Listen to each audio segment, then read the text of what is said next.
People before profit will be supporting the motion calling for the lifting of sanctions on Syria, and I think it's worth reminding ourselves that the last serious discussion that we had to have on the question of sanctions was around the sanctions on Iraq. Within 10 years, the sanctions of Iraq took the lives of 250,000 children, many of them dying from the lack of simple medicines to cure things like diarrhoea and measles. And clearly sanctions, which the Minister has said in his speech should be, quoting the EU, should be targeted in a way that has maximum impact on those whose behaviour we want to influence.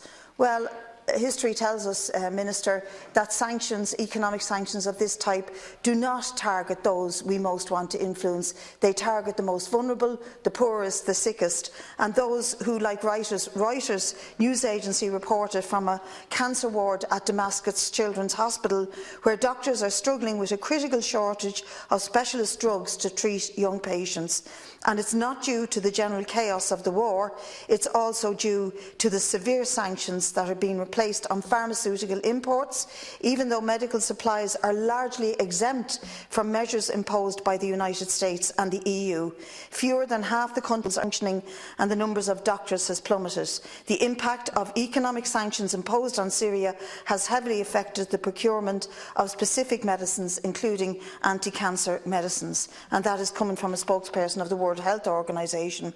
And I think history has shown us, Minister, that it is not that we have to reinvent the wheel and look at how economic sanctions might put manners on a regime that we don't like, but to actually recognise that economic sanctions hurt, as I say, the most vulnerable and the most exposed. I think it's worth remembering and reminding ourselves that the first time in a long time that Syria was mentioned in an international context was by none other than George Bush, when he declared his axis of evil that he was about to pursue. And the first part of that axis of evil was Iraq, and it followed then to Iran and then Syria. And I thought at the time, why is he so interested in that country, which is just one of the most beautiful countries at the heart of the history of civilization? But clearly what Syria became was a venue for the proxy war of the interests of the various imperialist powers. And what we saw happen in Syria was not just a reaction, and a brutal reaction by a very brutal regime, to young boys painting a slogan on the wall that the people want the regime to go, the slogan of the Arab Spring in the city of Dail. But what followed was actually a proxy war by the various interests of imperialism in the region to try and establish themselves as powerful influences, from France to Britain to Russia to the European Union, to the US of A. All of them had their hands in some kind of element of the conflict in Syria. Russia exported 10% of its total armaments to Syria during the war, making Syria its biggest recipient of their arms.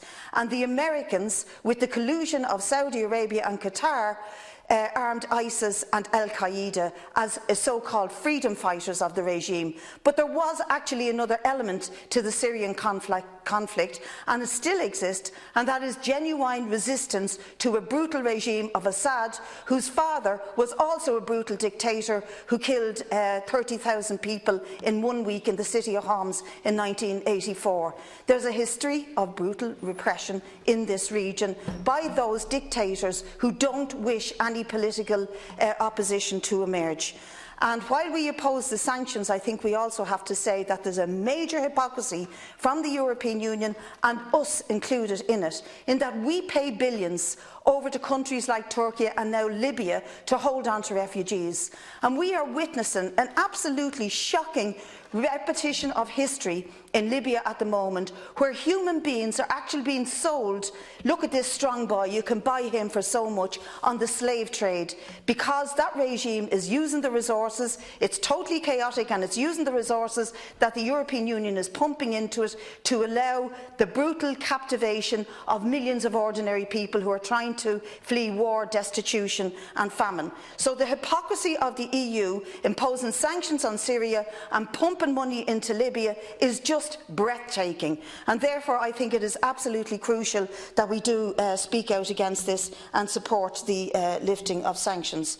We will be, and it's listed here, proposing an amendment that will insert, after the evacuees from those towns, the slaughter of up to 500,000 of their own people by the brutal regime of Bashar al-Assad, including the current bombing by Assad and Russian forces of eastern Ghouta, where up to 400,000 people, civilians, are trapped and, according to the United Nations, are facing catastrophe. And to add the imperialist interventions in Syria by both the US and Russia, neither of whom serve the interests of the Syrian people. All other foreign intervention in Syria, whether by the EU, Turkey, Iran, ISIS or Israel, as the grievous problems of Syria can and must be solved only by the Syrian people themselves. And then later on, at point B, to insert, after the missing children from Al-Fahu and Kafaya, increase substantially the intake of refugees from this appalling humanitarian catastrophe, and put pressure on the European Union to assist a speedy, dignified resettlement of refugees currently trapped in appalling conditions in camps in Greece, Macedonia and various other crossings in Europe. Now, I would just add to all of that that we saw recently a disgusting attempt by this regime to start arguing against the resettlement of a lousy few hundred Syrian refugees. We promised many years ago to take in 4,000. We've taken in way less than that, and now we're talking about stopping that programme because of the housing crisis. I think it's despicable that anyone would use the housing crisis to argue against offering assistance and relocation of families coming in here from a crisis such as Syria. It's been hinted at by many ministers, it's been argued for, and I think we have to stop that immediately and stamp it on the head. Yeah, okay, Minister, you'll get your chance to come back to me. I do not wish, and I don't think most people would want to see the assets of the EU being used to fuel this conflict, but indirectly that's what sanctions are doing, and quite directly that's what EU funding of the Libya deal is doing.